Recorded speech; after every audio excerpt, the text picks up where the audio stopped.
and welcome to Inside Indiana Sports Now with Kent Sterling. It's Thursday, July 15th, 2021. We're brought to you by the great people at Today's Dentistry, including the wonderful, the magnificent Dr. Mike O'Neill, the best dentist in the world. My dentist for the last 28 years. He can become your dentist today. Give him a call, 317-849-2933. Hello, yes, I'd like to make an appointment with Dr. Mike O'Neill. Oh, well, that's good news. See, that's the way it's done. You just need to have a real phone instead of an empty hand. Punch subscribe, hit like, ring the bell. Let's go. Let's talk about sports. First, we're going to talk about college basketball. Then, we're going to talk about the British Open and Bryson DeChambeau. Man, he is the gift that keeps on giving for the media. First, though, Big Ten rankings in college basketball is what I was going to do today. And so I'm looking at everybody, and I'm thinking about Michigan, and I'm thinking about Purdue, because they got their top 8 scorers coming back. They've got Caleb Furst, Trey Kaufman-Renn coming in. This is going to be a dynamic team, probably the most talented team that Matt Painter has had at Purdue during his time there. And then I started thinking about Illinois and Kofi Coburn. We don't know whether he's going to be back in Champaign or whether he's going to go down to play for Leonard Hamilton at Florida State. And then I started thinking about Indiana. And you know what? I only care about 2 teams in the Big Ten, really, and that's Indiana and Purdue in that order, because I went to Indiana. I don't know what to think of Indiana. There are so many question marks about Indiana, I have no idea where to slot them in the Big Ten. None. And those question marks start with Mike Woodson. Is Mike Woodson going to be able to coach in the Big Ten? Is he going to be able to coach college basketball at the level he did in the NBA? And I think that the answer is yes. But because I've never seen it before, I have no idea. Now, he's done a great job, and Scott Dolson too, of surrounding him with guys who are very, very familiar with the college basketball game. You've got Thad Matta, you've got Dane Fife, you've got other guys who are surrounding him, and it's wonderful. But you've also got this unknown as to whether he's going to be able to communicate with 18 to 22-year-olds in the same way as he did with NBA guys. I don't think that this is a matter of like going from being a veterinarian and operating on horses to all of a sudden being a brain surgeon and operating on human beings. I don't think it's that stark a difference in what he's doing for a living. It's still basketball. It's still young men playing the game. I think it's kind of, there's a very strong tether between college basketball and the NBA. Some of the guys in college basketball wind up playing in the NBA. We know that, but we don't know whether Mike Woodson has the temperament to really connect with 18 to 22-year-olds in a way that's going to compel them to play really good basketball every single night this upcoming season. Then you've got the guys who left, right? You've got Armand Franklin, gone. Al Durham, gone. Joey Brunk, gone. Jerome Hunter, gone. Those guys, out. They decided not to invest in what Indiana's doing. You're adding a bunch of guys. We don't know, obviously. We don't know what this team's going to look like without those guys. Then you're adding guys like Michael Durr and Miller Kopp and Xavier Johnson, the transfer from Pitt, Tamar Bates, the Texas kind of guy recruit who had committed and then left once Shaka Smart took the job at Marquette. You've got Logan Duncombe coming in from Cincinnati, the high schooler. So what do we think about how these guys are going to integrate with the guys who remain, like Trace Jackson Davis and Race Thompson and Rob Finney and Leal and Galloway and Geronimo and Christian Lander? How are all these guys going to fit together into a team and compete in the Big Ten? I don't know. You don't know. Nobody knows. We're going to see during the scrimmages maybe how this team sort of comports itself on the court, although none of these games are going to be televised, so good luck watching, which is terrible. I want to watch Indiana basketball 365 days a year. Put it on TV, I will watch. I just spent how many hours? 14 hours watching the British Open. All right, I will watch Indiana basketball being played against a bunch of Serbians down at Atlantis, and that will be my first choice among all other choices. Watching Indiana under Mike Woodson compete is going to be really, really interesting, but at this point, we have no idea what is going to happen with this team whatsoever. They could be a first division team in the Big Ten, maybe a top 5 team in the Big Ten, or maybe they continue to languish. My hope is that Mike Woodson continues to recruit at a high level, continues to communicate honestly, transparently with parents and with potential student athletes and people who may choose to transfer to Indiana. That would be great. That's how I think you get to parents and get to kids. You don't sell them. You don't go in there like a used car salesman and try to put them into a 1980 Chrysler convertible. I don't think that that's what you do. I think you just lay it out for him and say, look, if he works hard every day, if you work hard every day, you're going to reap the rewards of that work. I'm going to make sure that your effort, that your work leads to a positive result.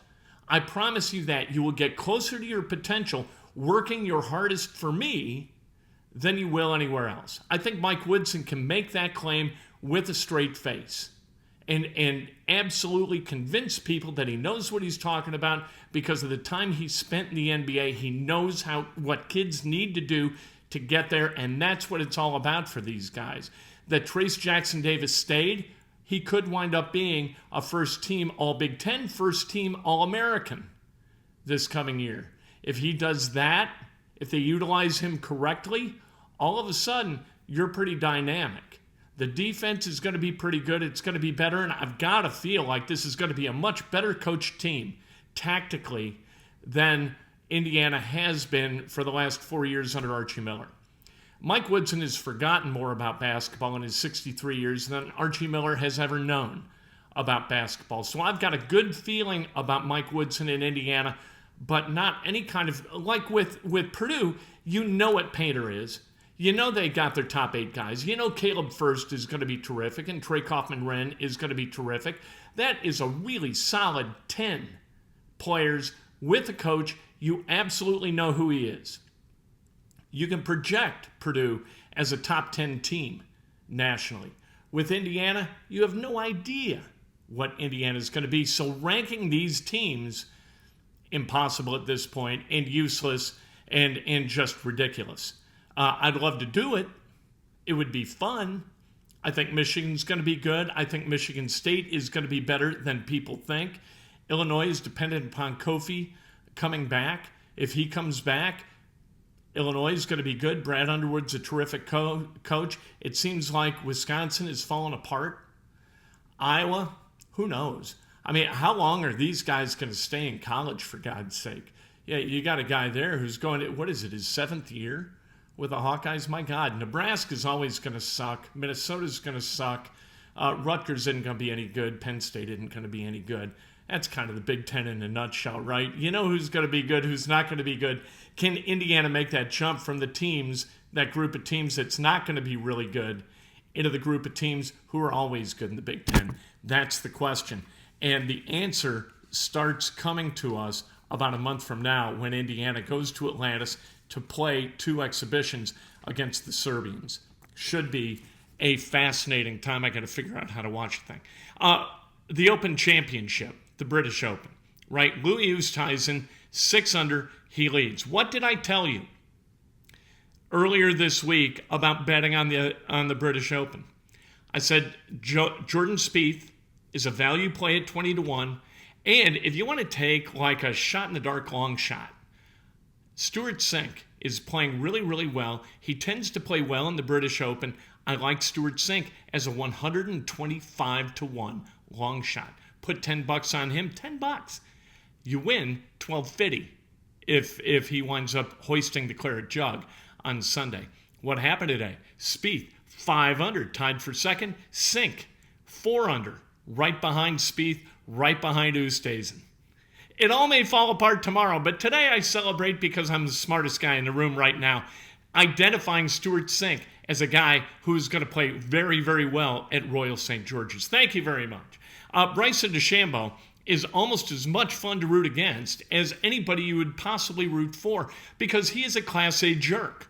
He is a pain in the ass and a jerk who thinks he's found out through math, figured out how to become a championship-level golfer. So, today, he finishes with 1 over par 71, and after the round, he's not happy with his drive. He hit 4 of 14 fairways, and he says right now the driver sucks, talking about his Cobra driver. Well, the tour operations manager for Cobra, a guy named Ben Showman, he responded. He caddied for DeChambeau just a couple of weeks ago, so he knows Bryson DeChambeau pretty well. He said it's just really, really painful when he says something that's stupid. He has never been happy, ever. He has never really been happy, ever. I don't like people who aren't happy. Bryson DeChambeau always seems like he's about that far away from an explosion. So I like rooting against him. I love it when he bogeys. His face pops on the screen, and his bloated body that he has built into a 370-yard drive hitting machine. This is what happens when you hit a drive, 370 yards. When you generate that much clubhead speed, controlling the clubhead becomes more difficult, for God's sake. This isn't physics. This is human behavior. This is physiology, not necessarily physics. So Bryson DeChambeau, not happy. The guy from Cobra wasn't having it. Basically told Bryson DeChambeau to shut the hell up. I love it. I hope Bryson DeChambeau shoots 86 tomorrow. I don't think that portrays me as a terribly good human being. But you know what? It's absolutely true. Every hole he bogeys, I feel just a little bit better about humanity. The opposite is true with Jordan Spieth, who I think is a great guy. And I love the story about him playing at Colonial the first time. And he gets a special invite into the tournament. And the dad says, now listen, I can drop him off out front. But as he's walking in with his bag, does he need some kind of pass to get in? and the tournament organizers are like, we're going to take care of all that. We'll have a car for him, for goodness sake. You don't need to drop him off at the entrance to the Colonial Country Club. Anyway, that's a human being. Those are people who exist as human beings. You know what I mean? They're modest. They're humble. They don't walk around thinking that the world was built for them. DeChambeau is exactly the opposite. You know what kind of a pain in the butt he is, dealing with Cobra, demanding this, demanding that, blah, blah, blah, blah, blah. Nothing's ever his fault. So I root against him. What are you going to do? The Big 12 is going to stop it with the horns down. They don't like opposing players walking up to Texas Longhorns and giving them the horns down. So that's going to be a penalty this year for taunting. What are you doing? Even if, although probably not, but it's possible that if somebody does it to the fans, to their fans, might be a penalty. Depends. Going to leave it in the hands of the officials. What are we doing? First of all, isn't it enough for Kansas State or Oklahoma State or Texas Tech or whomever in the Big 12, isn't it enough to beat a team? Do you have to rub their noses in it every second? And you know what? How many times have teams done this after a play and then Texas winds up winning the game? Don't celebrate plays. Celebrate wins. It's not about the moment, and it's never about shoving it to your opponent. What it's about is winning with your guys, the guys wearing your color jerseys, winning and celebrating as a unit after the deal is done. We don't celebrate before the game is over. We don't celebrate individual play. This crap, what are we doing? Are we insane? How has this become? Look, back in the day, you used to get mauled for stuff like that. Some guy back in the late 60s playing against the Bears gave it this.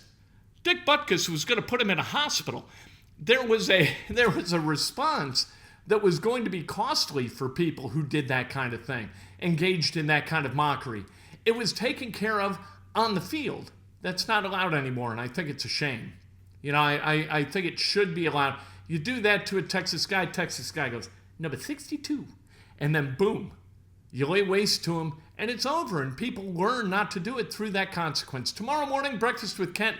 I cannot wait to talk to you at 8 o'clock after watching the British Open for about 4 hours in advance of that.